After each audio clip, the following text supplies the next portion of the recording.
Asylum by Daemon of Decay, Chapter 17. Twilight felt like she was starting to get accustomed to life at Broadhoof. Each morning's wake-up call seemed a little less jarring than before. It was a regiment system that fit nicely with her own preferred method for organizing her daily life. Get up, make bed, take medicine, use shower, march to breakfast. It brought to mind the memories she had of Shining Armor's days at the military academy, which only served to cover the whole enterprise in a fact made of normalcy. The shock and disquiet had faded. "There's no need to worry," it whispered. "This is all routine." It made Twilight nervous. "I'm getting used to this," she thought as she swallowed her small cup of pills. Even the oral examination afterwards carried the taste of a routine annoyance, like taking out the garbage, rather than the gross violation of her personal space that it was. A heavy but welcome weight settled over her shoulders as she forced herself to focus on that fact. It was better to be irritated and alert than optimistic and blind. Still, Twilight had no difficulty giving Applejack a full smile when the doctor arrived to escort her downstairs. Having to play the role of obedient patient didn't make Applejack's freckled face any less welcome. "You look bright-eyed and bushy-tailed this morning, Twilight," Applejack chuckled. "Got a good night's sleep?" Twilight nodded. "Yes, all things considered." "Well, that's excellent. Dr. Rose wanted to see you again this morning, and these examinations always go faster when you're feeling better." She gestured for Twilight to move ahead, taking up position abreast of her. "I heard you got a lovely yesterday." "I did," Twilight said, as she watched Applejack from the corner of her eye, keeping her tone even and neutral. "I hope it was good news?" "I think you already know that, considering some pony else read it first." To her credit, Applejack still blushed at the accusation. "Now, Twilight, that's just a little security precaution," she explained, her accent more pronounced as she tugged at the collar of her lab coat. "We have to make sure some patients aren't getting any contraband or nothing like that." Twilight halted and turned to look at Applejack. "That's all, she asked, the cold disbelief hanging heavy in the air between them. "You don't have to read the letters while looking for contraband as well." She had to keep the smirk from her face when Applejack averted her gaze. "Okay, we do read letters from some patients, but it's still just a security matter. We have to make sure what they read isn't going to upset them." Applejack lifted her head, finally looking Twilight in the eye. "And for your information, no, I don't know what was in your mail. Dr. Rose had a report, and I haven't seen it." "Yet," Twilight addressed as she tossed her mane back. Applejack winced. "Twilight, it ain't like that. You need to understand we're trying to help you, Sugar Cube. You might not like it, but it's for your own good. We don't want you hurting yourself, especially now." Twilight snorted, her anger rising around in the recesses of her mind, eager to be unleashed. As enticing as it was, Twilight only pushed back harder against her emotions, keeping them tightly caged. The honesty in Applejack's voice was enough to soothe her temper. Whatever else might be going on, Twilight could be sure that Applejack believed in what she was saying. Besides, Twilight was a scientist, and scientists never let themselves grow upset over an experiment. "If you say so," Twilight allowed, although she softened her words by turning to give her friend a thin smile. The look of relief on Applejack's face was palpable, and like her other reactions was quickly added to Twilight's mental notes. With every subtle test and every inch of probe, Broadhoof's versions of her friends revealed more of themselves to her.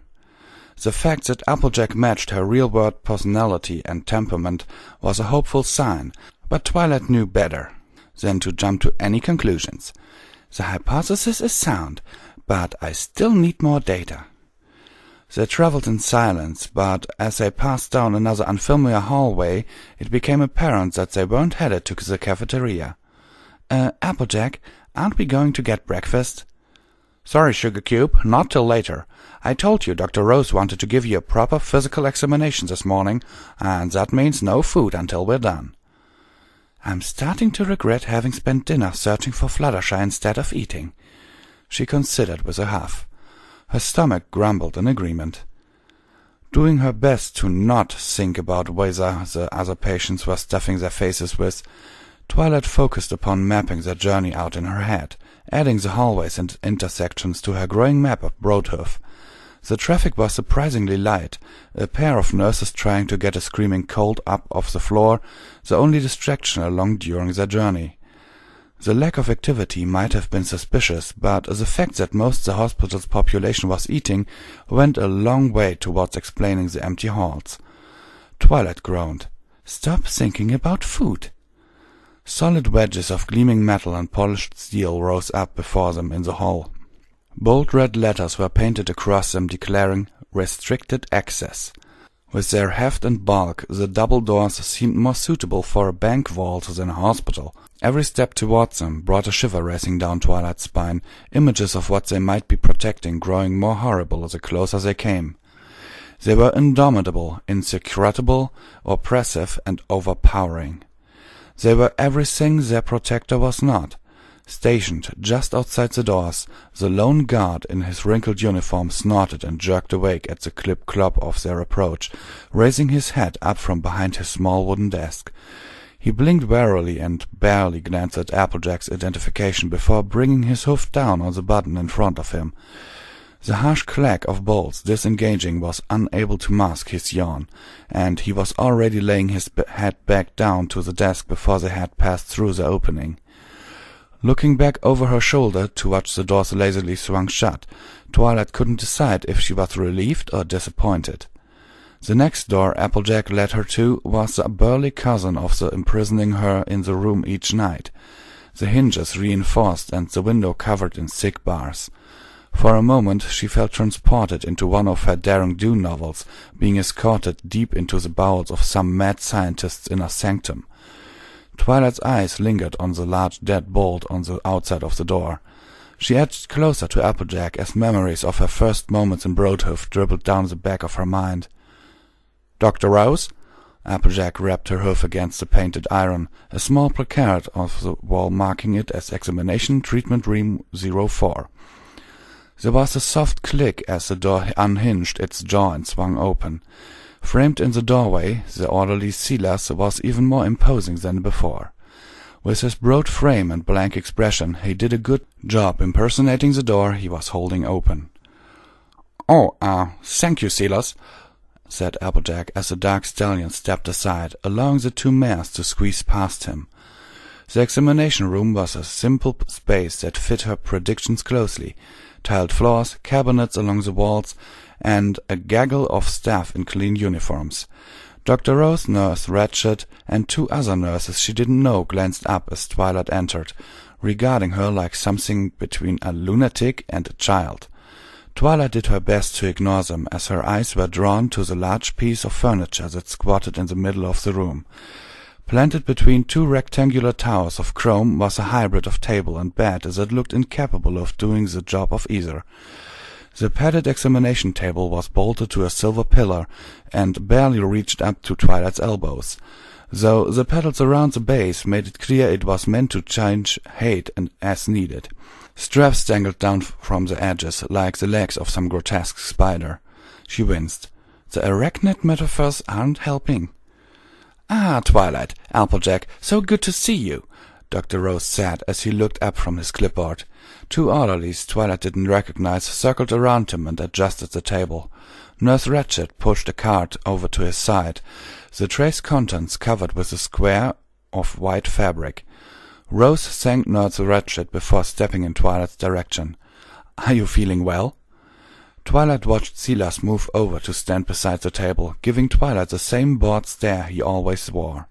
"Yeah, I'm all right," she said. "A little hungry, I guess, and a bit confused," she added, eyeing the equipment. Dr. Rose put on his most sympathetic smile. "I can understand that. Sorry for making you skip breakfast, but you can't have anything in your stomach during the examination. It can affect the medication." "Medication?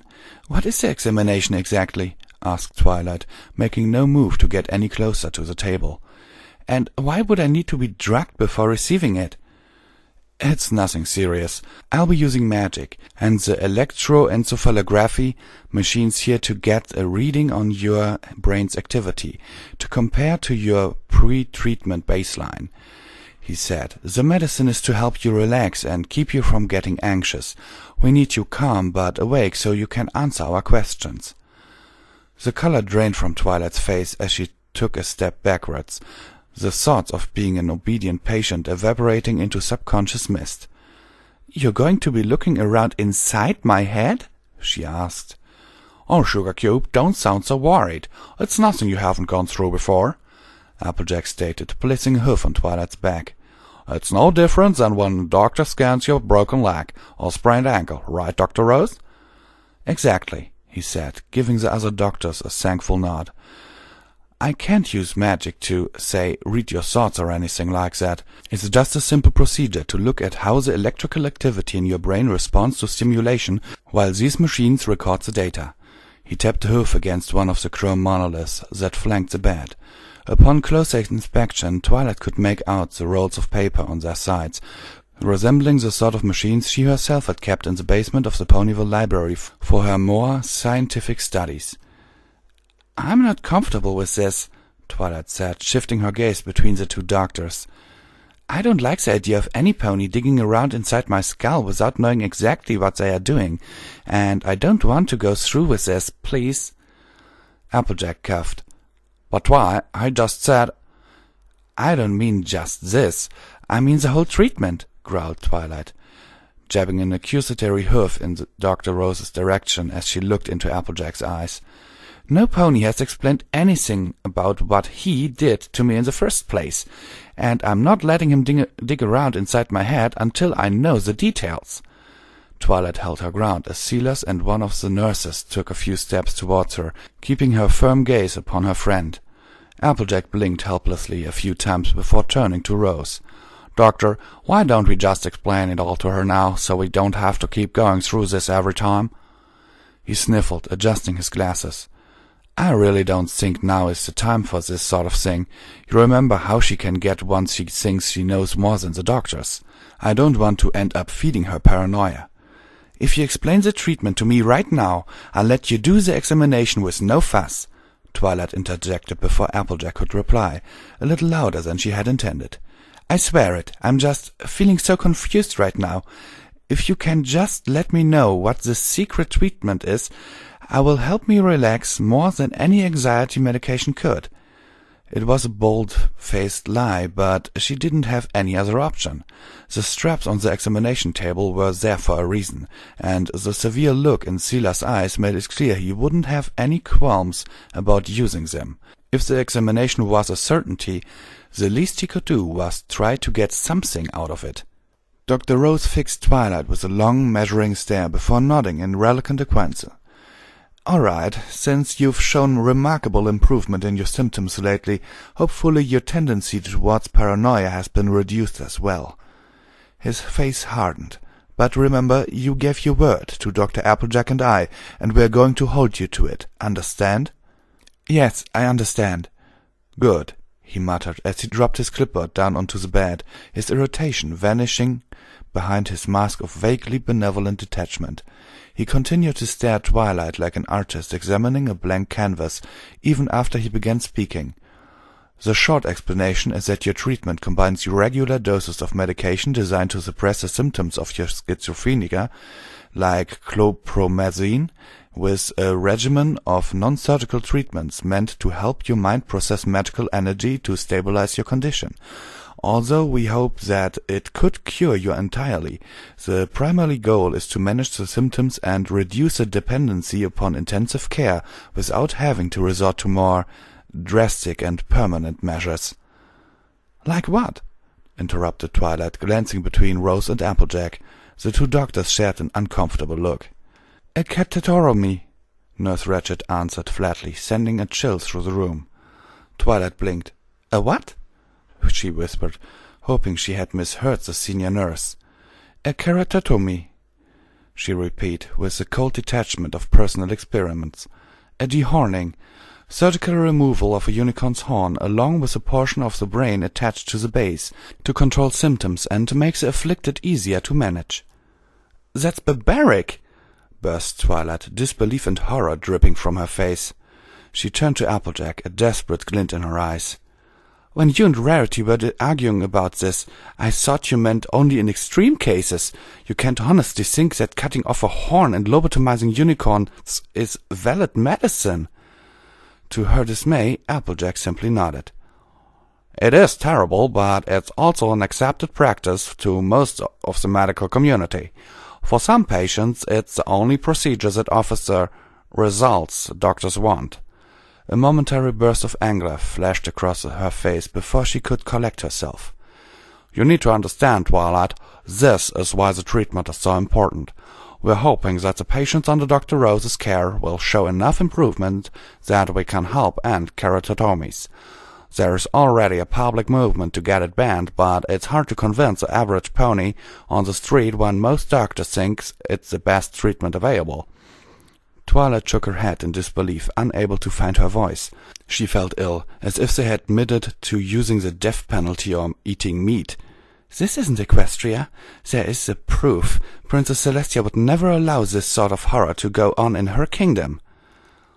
"And sadly, they're right," Dr. Rose added as he began to clean his spectacles with exaggerated care.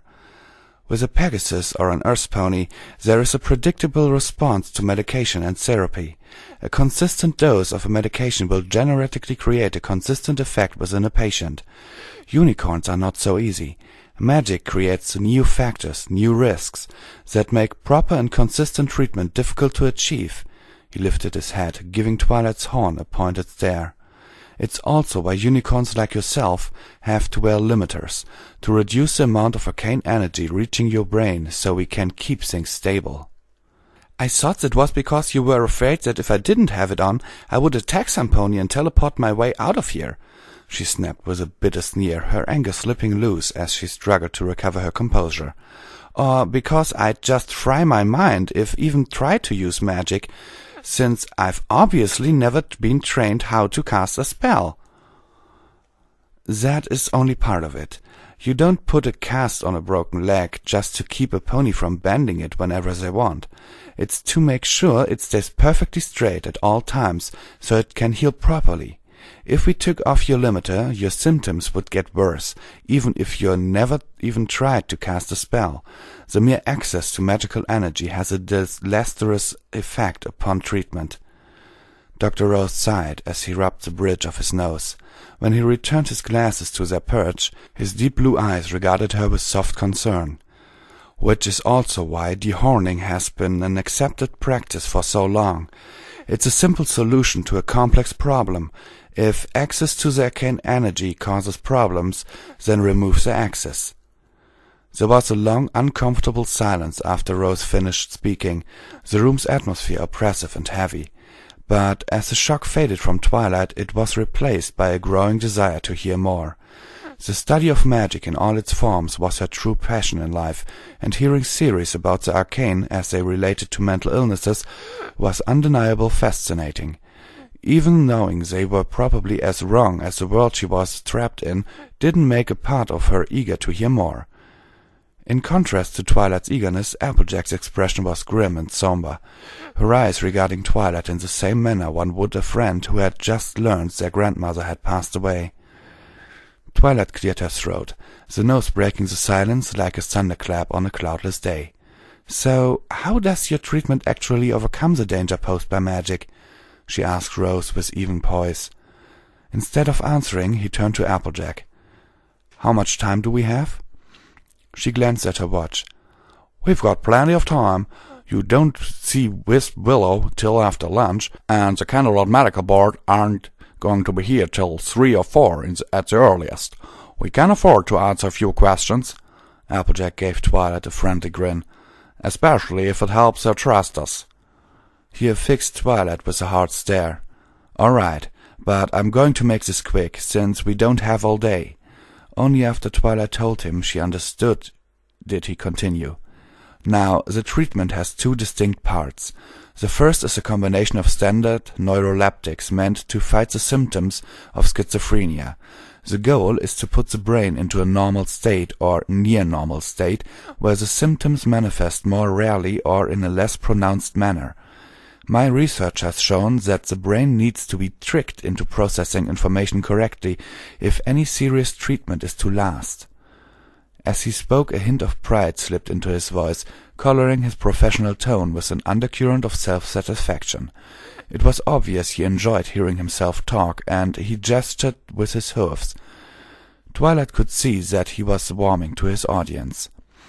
The second part is the use of magically assisted electroshock therapy to, in the layman terms, reset the brain, which is a gross simplification and terribly misleading, but the basic principle is there. Using my machines, he patted one of the shining metal towers affectionately, to help us analyze the data, it is easy to see how the brain operates differently when under heavy medication versus normally. Twilight curiously shrank beneath another surge of fear and horror. You're going to run an electric shock through my brain?" she gasped, giving the table a look of dread. Dr. Rose's brow furrowed in momentary confusion. No, that's the treatment. This is a follow-up examination to make sure it worked. You see, my research has helped to explore why unicorns are so difficult to treat. Electroshock therapy had been used before and had demonstrated some promising results, but as with most methods, unicorns generally saw little to no long-term benefit. He began to pace back and forth like a politician delivering a speech, growing more confident, more driven, more focused as he spoke, naturally drawing the eyes of every pony in the room. Medicine has known for decades that the problem was tied into unicorns' horn and their access to conscious magic. They couldn't find a reason for why unicorns were so difficult, but they knew they had a solution and were content to keep the status quo. He halted, the corners of his lips curling upwards into a victory smile. I, however, found the key. It's how the magic flows through the mind that is the problem. The medication we gave patients would alter how the brain operated, but it couldn't do anything about magical energy. While pills could help a patient bring order to their thoughts, the magic was still as disorganized as before and operated in the same way, whether the patient was on medication or not. The passive magic moving through the horn was reinforcing the abnormal brain activity and helping to reset any treatment, and because magic is controlled on an innate, fundamental level, it is a self-perpetuating cycle. Despite his reassurances and her reinvigorated curiosity, Twilight couldn't help but give the examination bed a few worried glances. So, how does your therapy help fix even medical science doesn't fully understand? She managed to ask, keeping her voice steady. It doesn't sound like you've discovered the key. We've known that unicorns all draw magic indifferently for centuries.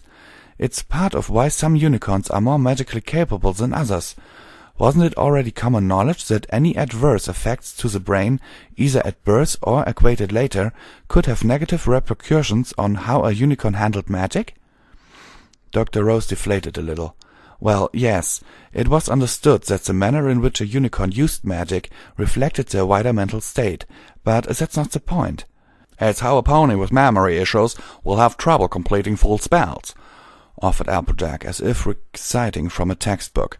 Or a pony with anger management issues often use magic very blunt, aggressive manner, or— Yes, exactly, Rose interrupted, his smile slipping even further. Because of the fact that we control our magic with our mind consciously, our brains greatly affect how we manifest that control. Intelligence, personality, mental illnesses, they all play a part, and yes, he added when Twilight opened her mouth, all of this was already known, but that's not what I was referring to. What I discovered was that even with medication altering how the brain operates or how a pony thinks, the magic still behaves the same within the pony. A pony with an anger management issue will learn to control their anger and cast spells as calmly as any other unicorn would, but how they draw the magic through their horn would still be exactly the same as before they underwent therapy. How arcane energy moves through the nervous system doesn't change. It's a hard-written pattern. "And that has been the problem for years," he continued, stroking his chin. "The flow of arcane energy into the mind continues as if the mind were still schizophrenic, no matter the medication or therapy. It is disorganized, erratic, and reinforces a pattern of brain activity associated with the schizophrenia. If you were to somehow alter how a normal unicorn drew upon magic to match how a schizophrenic does, over time they would begin displaying symptoms of schizophrenia. As long as a unicorn is exposed to magic, even passively, traditional treatment cannot work because traditional treatment cannot alter how magic moves through a unicorn." He gestured wildly with a hoof, his teeth gleaming as he smiled at Twilight. "But I've found a cure, because I've discovered a means of altering how a unicorn takes in magic at the subconscious level. I can use medication, magic, and electroshock therapy to make a unicorn draw magic in like they would if they were not schizophrenic. Then they will be as treatable as any other pony." He took a few measured steps towards Twilight, holding his head up proudly. "If I can keep magic from making a patient's disease worse, then we will have a true alternative to cherotomy. If my new therapy translates into real results, then we will have revolutionized the treatment of unicorns." Twilight glanced around the room as Rose's last declaration rang in her ears, surprised to see Applejack bobbing her head in agreement. Even Nurse Ratched had a faint smile on her face as she looked up at Dr. Rose, with an expression like a disciple before a prophet. That's a pretty noble goal," Twilight admitted, feeling Rose's confidence. Something teased the back of her mind, like the first few notes of a song she couldn't remember, but she kept her expression open and calm. "So, if that's all behind me, then what's this examination about?" "I told you, this is all too simply to test how your treatment is holding up," he said as he turned back to the table. "We're going to give you diazepam to help you relax, and then run a small current through your horn, to see how the energy travels through your mind, replicating how it would flow if you had your limiter removed." She raised a protective hoof to her horn. "I thought you said you weren't going to shock me." "We're not," he replied. "We're going to apply a very low level of electricity to your horn, to see if it moves through your brain differently than it did before your treatment. The last test showed very promising results, but again, the problems with treating unicorns has been the inability to find a permanent or long-lasting treatment. We need to document your progress to prove that my program is working as planned and to make sure you are still healthy." Although he gave her his best attempt at a reassuring smile, Twilight could sense a hunger beneath his words, ambition burning in his eyes.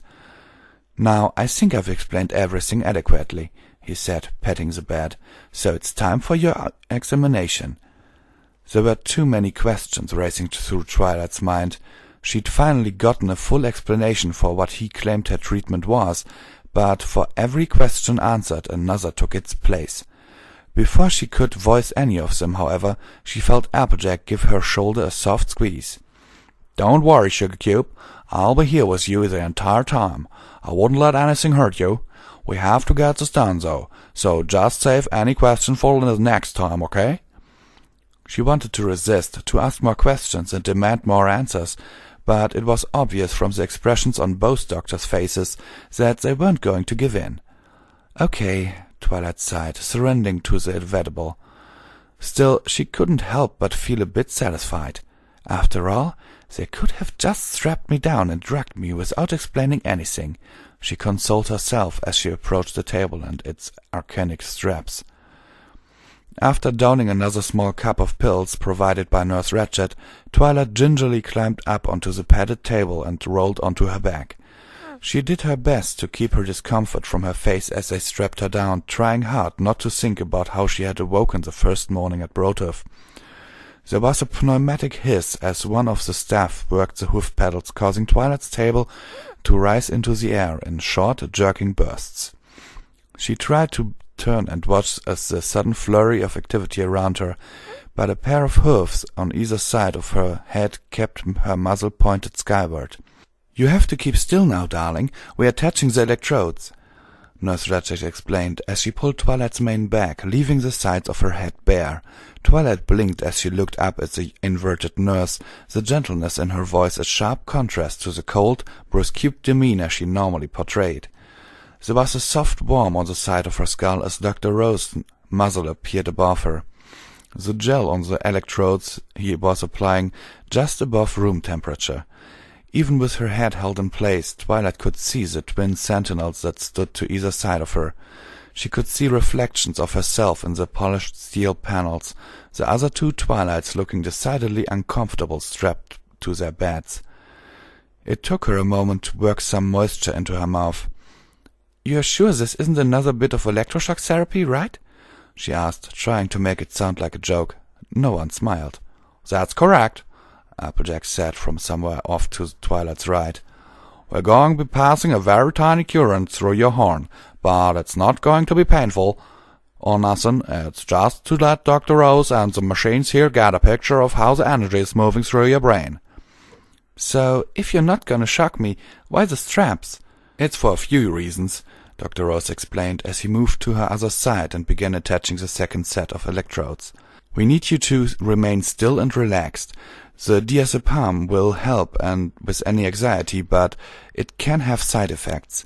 Some patients get the odd muscle spasm or suddenly want to move around, and we need to keep them in place." "Is dry mouth a side effect?" she asked, running her tongue around her gums. "Yes, that's perfectly normal. Now, just stay calm and let the medicine kick in." Once he was done with attaching the electrodes, Nurse Ratchet released her hold on Twilight's head, her mane fall back into place. It was a fleeting moment of freedom, however, as another strap was pulled taut over her forehead, once again rendering her entire body immobile. She wiggled regardless, imagining herself to be a mummy from ancient history. Dr. Rose leaned over her, close enough that she could smell the stallion's cologne. Twilight giggled, then wondered why that had been so funny. Her thoughts felt soft, like melted butter. She could feel his hoofs on her horn, and as he fiddled with the magical suppressor. When he finally pulled away, there was a new weight on the end of her horn. Something heavy gripped the tip like a metal parasite, a pair of wires running to some third machine somewhere behind her. Unable to glimpse anything else, her thoughts began to meander as time dragged on. "I wonder if they do density here. I mean, they have to give the patients access to a dentist, right? But is it all done in the hospital, or do they have to send the patients to a dentist in town? No, that would be silly. They've got a lot of patients here, and some of them are more like prisoners. I mean, I can't see them sending me out beyond these walls. They think I did something bad, too. Was this place originally a prison? It seems to be as big as one, but prisons have their own dentists. Maybe Broadhoof is too old to have a dentist's office if it was once a prison, too. I brush my teeth regularly, though, so it's not like I really need a dentist urgently. When was the last time I saw a dentist? When I get back, I'll have to ask Spike to check my schedule to see when my last checkup was. I don't want to get any cavities. Wait, when was Spike's last trip to the dentist? I think Dr. Colgate forgave him for melting her tools that one time Princess Celestia's letter arrived early. How often does Pinkie Pie go to the dentist? She has to go a lot, considering all the sugar she eats. It's been a while since I had something yummy from Sugar Cube Corner when I... Dr. Rose was standing above her again, a curious expression on his inverted and mustard visage. Twilight blinked her heavy eyelids. Huh? I asked how you are feeling, Twilight, he said in a rich, creamy voice. An image of Pinkie Pie making something rich and creamy and really messy flashed through her mind. Twilight wanted to giggle again, but she felt tired, so all she managed was an open-mouthed grin. I'm feeling all right, I guess, she slurred. You know, you have a really nice voice, Doctor. Thank you, he replied absently as he fiddled with a couple of dials on the shiny boxes on either side of her head. In a moment, Dr. Applejack is going to start sending a faint current through your horn. Twilight blinked, her face slowly contorting into a look of worry. "Is it gonna hurt?" she asked, licking her lips. "No, it won't hurt. You're just going to feel a faint, tingling sensation at the base of your horn." "Oh." Twilight tried to nod, but the strap on her head kept her firmly in place. "That's fine, then. While she's doing that, I'll be using my magic to examine how the electricity moves as well," he said as he stepped back out of sight. "If you feel a slight pressure inside your head, that's to be expected. We're going to ask you a few questions during the exam, so just answer us the best you can, okay?" "Okay," Twilight replied after a slight pause. It was boring, the idea to have another pony looking inside her head, even if it was just to see how the magic moved down through her horn. Still, like a storm on the horizon, she couldn't bring herself to really get upset about it. There was a faint electric hum from just behind her head. "Now, Twi, you're gonna feel a tingling sensation, but it's perfectly normal," Applejack said from the same direction as the hum. "So just relax and we'll get this over with as soon as we can." The hum grew louder.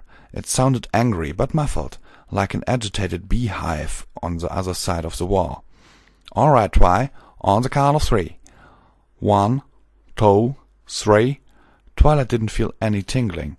It felt like cold lightning was drilling down into her forehead, a sensation that was almost demanded to be painful, but somehow wasn't. Twilight winced anyway. That doesn't feel very good," she mumbled, her vision growing blurry. "Don't worry, Sugar Cube. You'll feel better in a moment," Applejack stated, her warm voice sliding over Twilight's discomfort like a soothing blanket. "Okay," Twilight said again, her voice soft and tainted by her nervous disquiet. "I trust you, Applejack." If Applejack replied to her, Twilight didn't hear it. The angry buzzing had been joined by the click-clack of the towering machines to either side of Twilight as they began to print out long streams of stuttering paper like overactive seismographs. Jagged mountains of black ink covered the pools of paper, documenting something indecipherable about Twilight's mind. Dr. Rose's face appeared in Twilight's field of vision, as if by magic, his horn aglow with his own spell-casting efforts.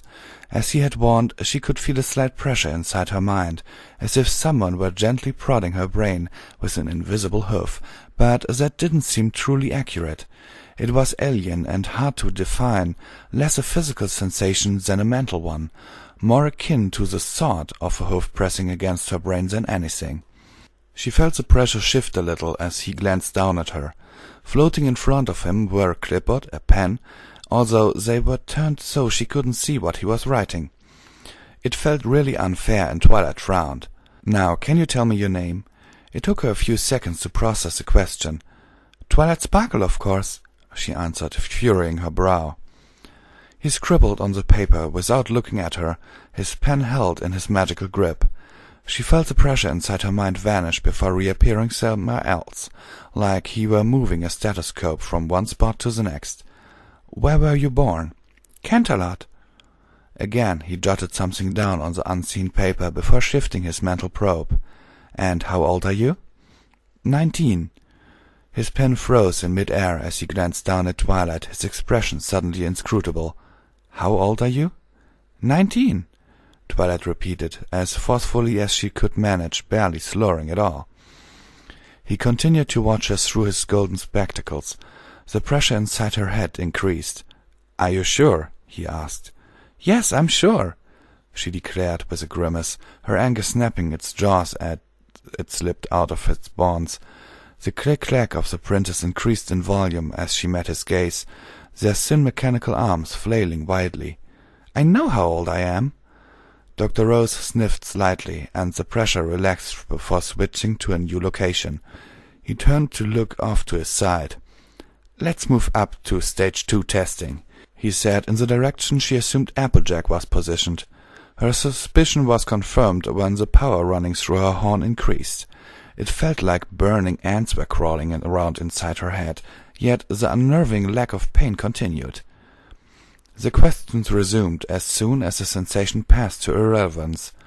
It was hard for Twilight to keep track of them all, the multitude of distractions and sensations leaving her disorganized and barely able to focus on each question. Sometimes the questions would come rapidly, sometimes Dr. Rose would take what felt like hours in between them. Most were mundane questions about her past, with the odd question about her current health thrown in. "He's looking for something," she thought, remembering her last meeting with Rose. Once again she could hear the hunger in his tone.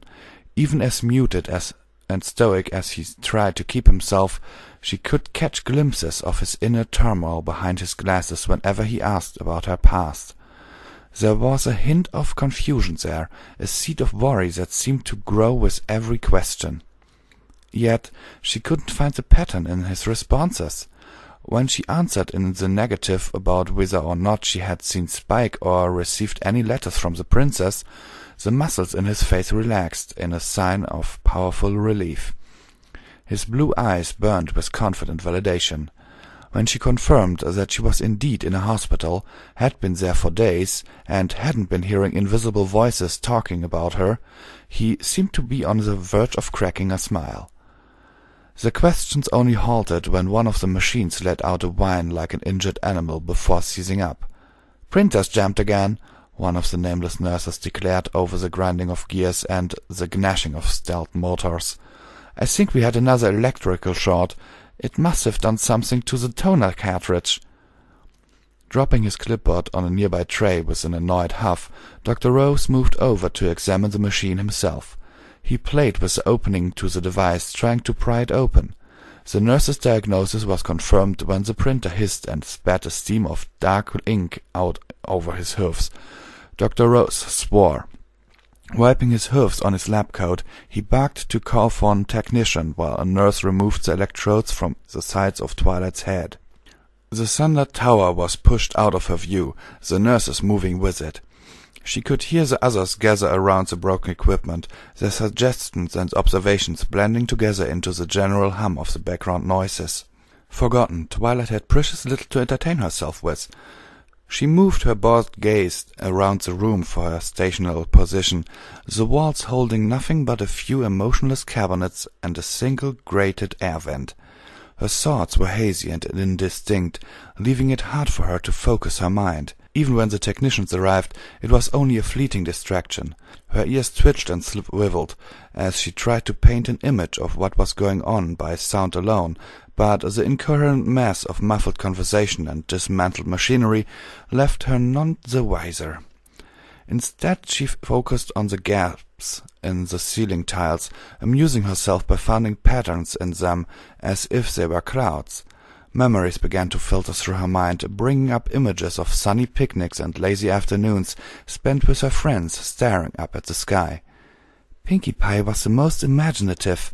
She'd see those and find something insane that somehow made sense too. Applejack was always practical.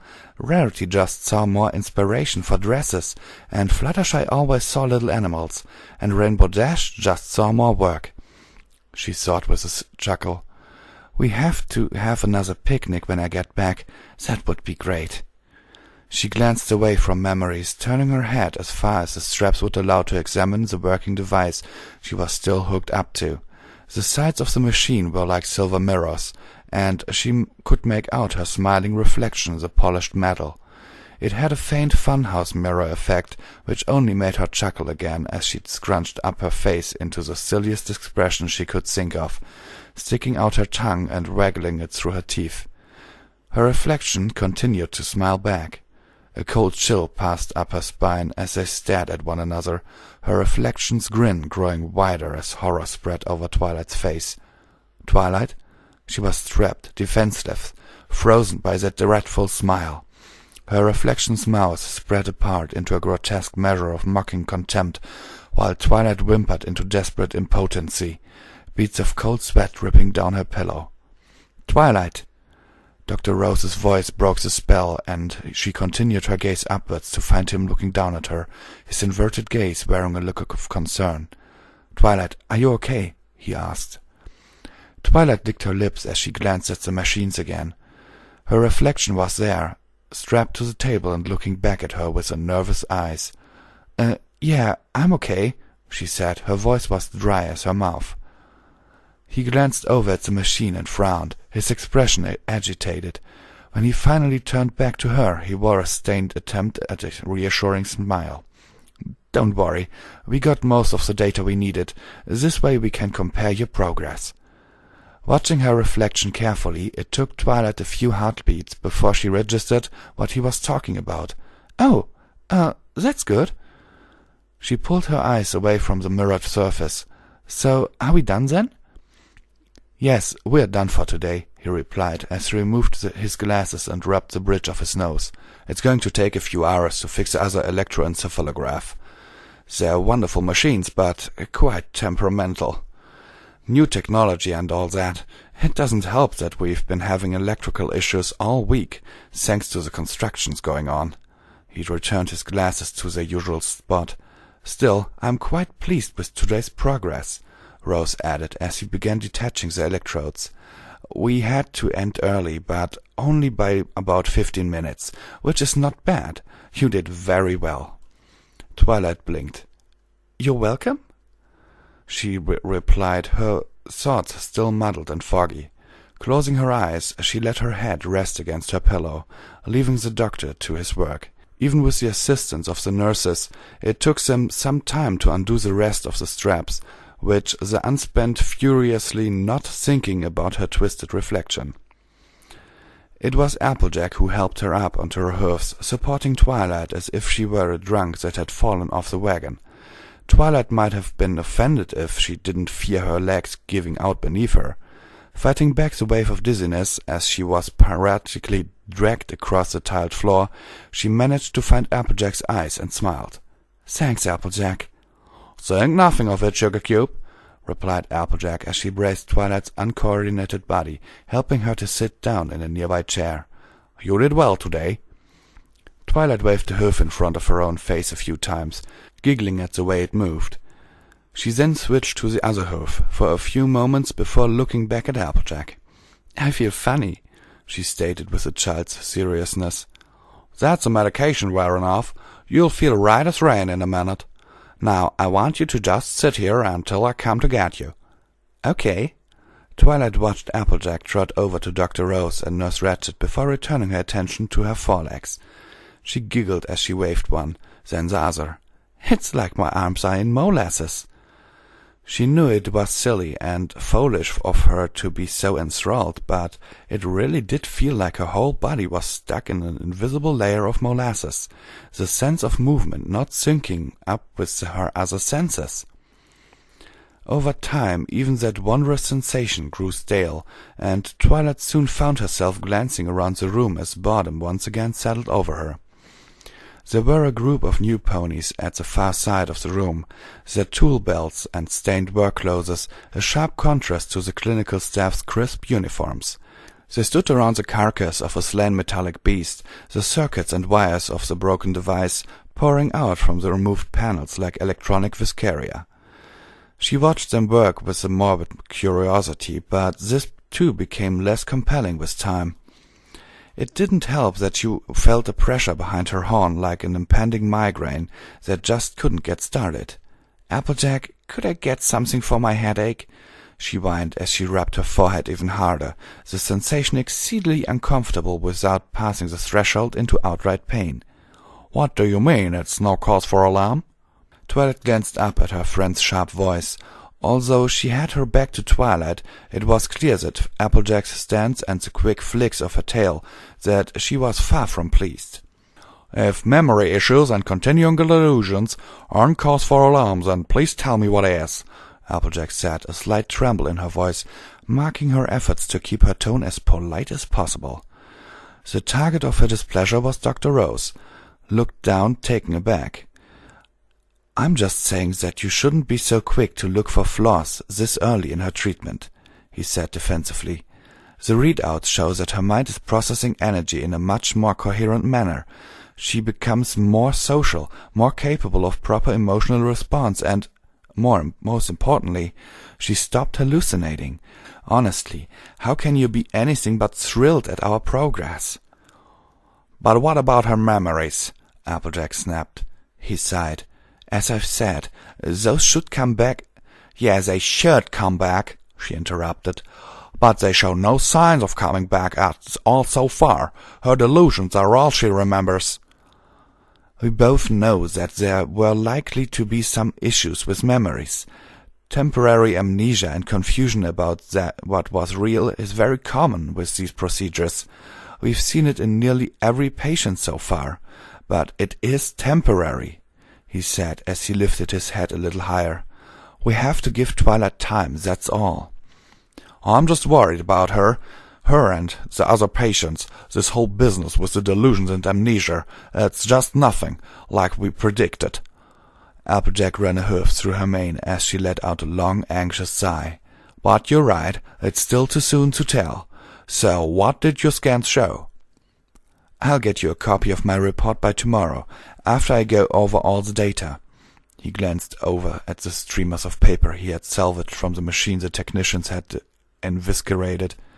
Nurse Ratched was helping another nurse to roll them up into tight scrolls before loading them into a set of drab saddlebags.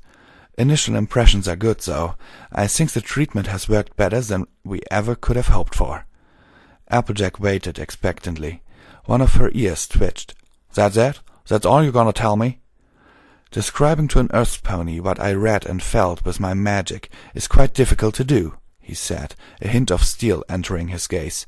It's a very complex subject, and takes time to put it into words that non-unicorns can comprehend. Horse apples, she growled, stamping a hoof down with a soft crack. I'm not asking for a sales pitch, Rose.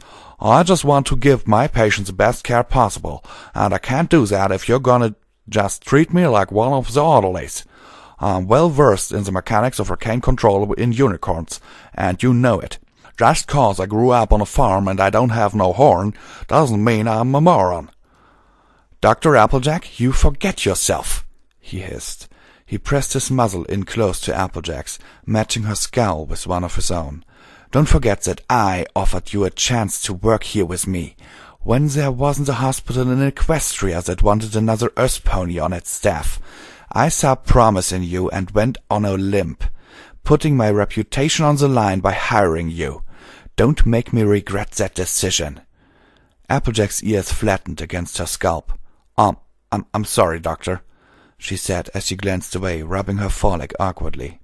I shouldn't have snapped at you. That was uncalled for. He pulled back, lifting his snout into the air. Yes, it was. His expression softened. Look, Applejack, I know it can be hard for you. You're dealing with issues I have never had to deal with. But don't mistake my methods for disrespect. There's a reason I wanted you to work with me for this treatment, why I wanted you as part of my staff. You're the hardest working doctor I know, and as dedicated to your patients as any pony I've ever met. This is a chance for the both of us to leave a mark on the medical field. When my treatment is demonstrated to have the results we've seen so far, it's going to be with an Earth pony doctor playing an indisputable role in its success. That is something you have to remember. Applejack nodded and offered another apology. Twilight watched him place a hoof on Applejack's shoulder as he spoke, his face radiating sincerity and concern. He spoke to her of duty, of opportunity, of means to fight the bias in the system by proving generations of intolerance wrong. He's lying. The thought came from nowhere, formed whole and intact from the void of nothingness, like it were a creation myth of old. Like any divine revelation, there was a sense of power and gravitas behind it that banished the fog shrouding her mind, rendering her instantly sober and alert. Twilight blinked, staring at Dr. Rose as he spoon-fed Applejack more generic assurances, his words draining the shame from Applejack's body language. His normal mask of paternal care and wisdom was firmly in place, and Applejack wasn't questioning it. It was an expression she was all too familiar with. He's talking down to her, treating her like she's a patient. Twilight glanced between the two doctors, watching as they said their goodbyes. Applejack turned back to Twilight, leaving Dr. Rose and Nurse Ratched to gather up the rest of all the data. Twilight's eyes wandered over Applejack's face. He's misleading her, distracting her, and manipulating her. How can she not see it? Feeling better now, Twilight? Applejack asked as she drew closer, nothing of her earlier alteration showing on her face. We can head on down to the cafeteria as soon as you're filling up to the walk. I bet you're just dying to get some grub. I know I am." Twilight rotated her head to watch Rose stride out of the room. Just behind him were Nurse Ratched and Silas, the latter wearing saddlebags filled with rolls and printouts. Applejack followed Twilight's gaze, catching sight of the 3 ponies as they passed through the bulky door. "He's not telling you everything, Applejack." "What?" asked Applejack, taken aback by the sudden comment. "Who is?" "Dr. Rose. He's hiding something," Twilight said, nodding in the direction of the departing ponies. "I could hear it in his voice when he was talking to you. I could see it in his face." Applejack blushed. You heard that, did you?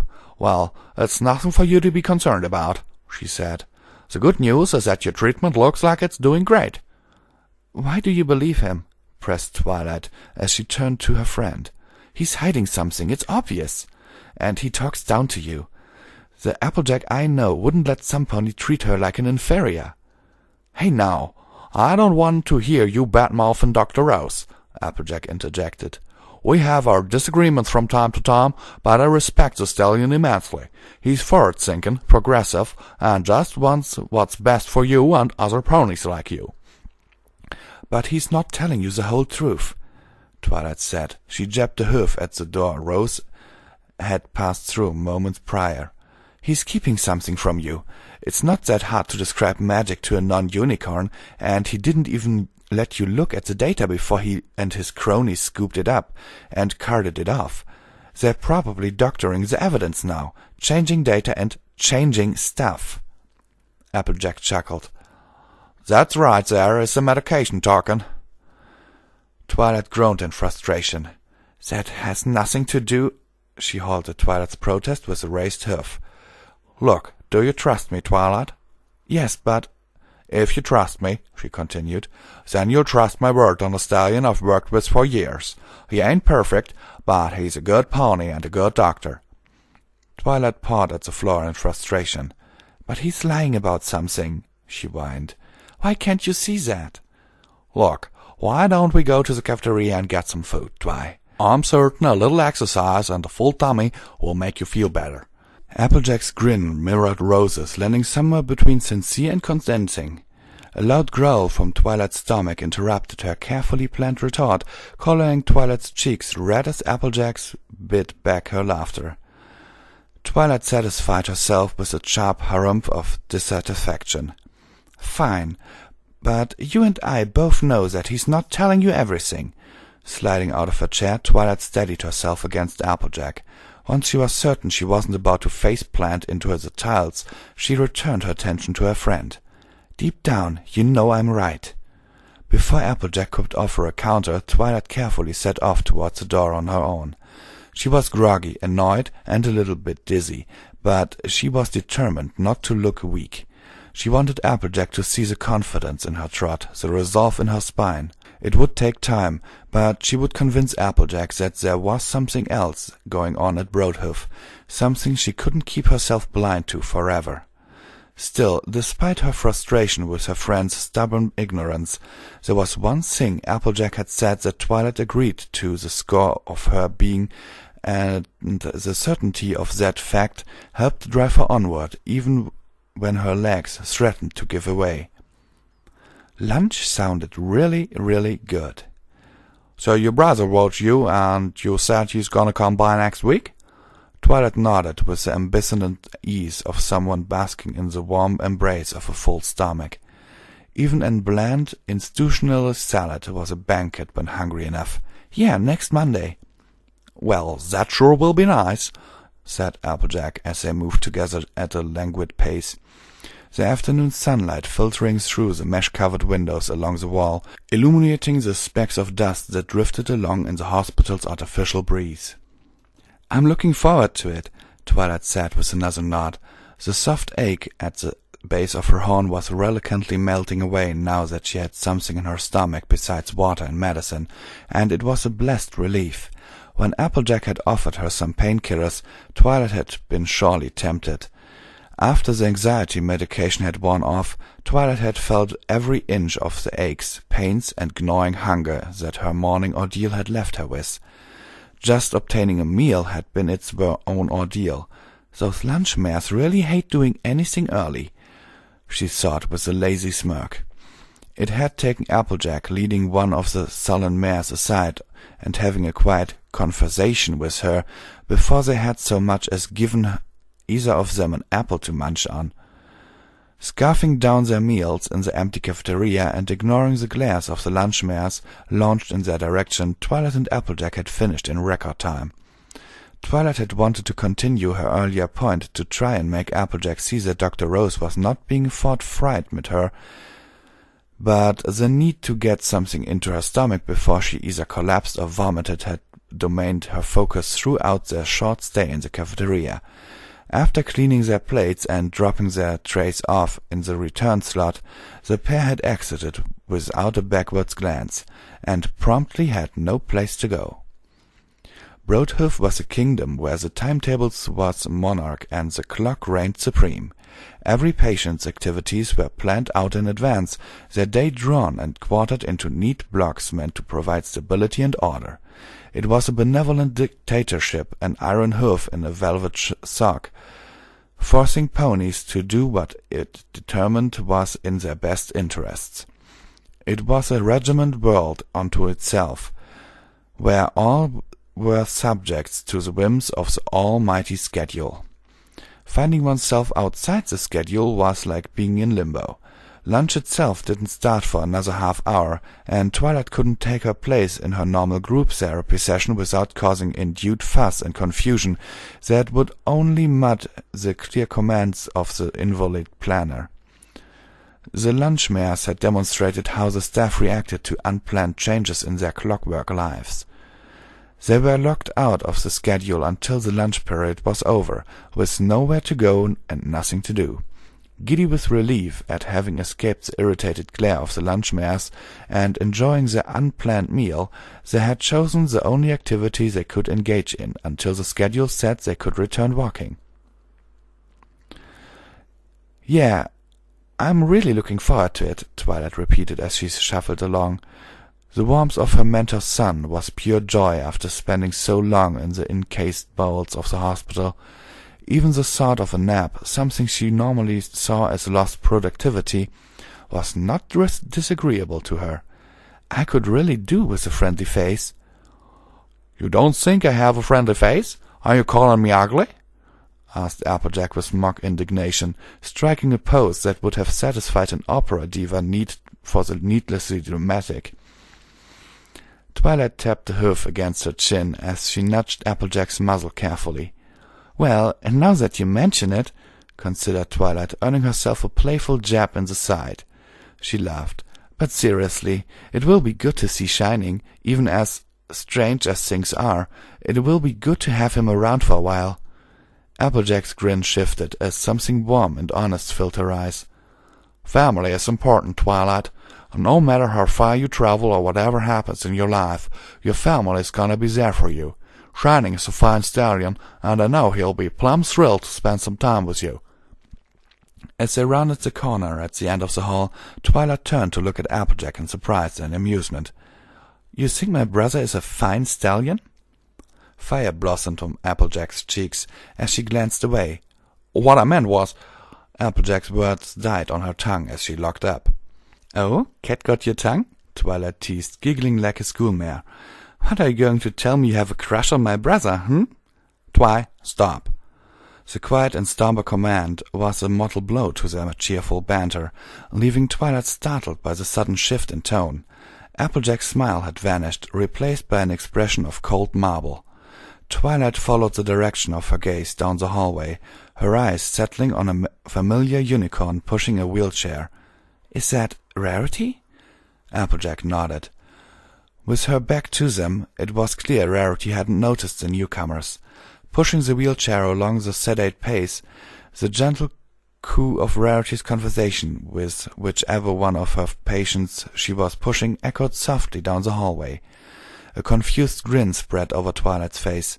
"Well, why don't we go, say—" She was halted by a firm hoof on her chest before she could take a step. Applejack just shook her head. "What? Why can't we just go talk to her and her patient?" Twilight asked, her confusion underscored by a hint of irritation. It was a perfect opportunity to work on her friend outside of their formal pre-planned meetings, and she didn't want to waste it. Applejack shook her head again. "No." She pointed to another intersection between them and Rarity. "We'll just take a detour and leave them be." The grave look in Applejack's eyes deflated Twilight's protests before she could even voice them.